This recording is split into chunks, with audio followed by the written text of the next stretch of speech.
যাচ্ছে এবং এমনটা আগে কখনো হয়নি। সো এটা একটা নতুন উচ্চতায় নিয়ে যাওয়া আমাদের ক্রিকেটকে ইন টার্মস অফ আমাদের দলীয় পারফরমেন্স ক্ষেত্রে যেটা আমরা বলি।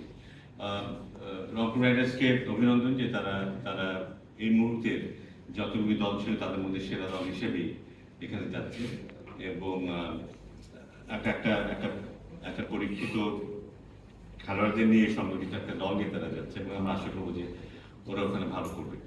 শুধু ভালো করাই না, এটা একটা অভিজ্ঞতা কিন্তু আমাদের অনেক জাতীয় দলের খেলোয়াড় এর মধ্যে যাচ্ছে এবং সবার জন্য এটা একটা অভিজ্ঞতা হবে।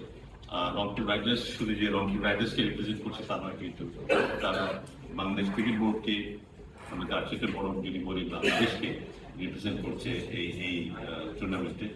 সো আমি নিশ্চয়ই আশা করবো যে তারা তাদের সেরা খেলাটা খেলার চেষ্টা করবে, সেখানে আমাদের ভাবমূর্তি আরো উজ্জ্বল করবে, আমাদের খেলোয়াড়রা ওখানে একটা ভালো অভিজ্ঞতা অর্জন করে ফিরে আসবে এবং সেটার ভালো একটা প্রচার আমরা দেখতে চাই আমাদের দেশে। আমরা নিশ্চিত যে এগুলোর লাইভ বলতে আমরা কিছু খেলাটা দেখতে পাবো, স্ট্রিম করবে এবং সেখানে দেখানো হয়। তো আমরা আশা করবো একটা ভালো অভিজ্ঞতা হবে সবার জন্য। সো রংপুর রাইডার্সের জন্য শুভকামনা থাকলো আমাদের সবার তরফ থেকে। আশা করবো যে তারা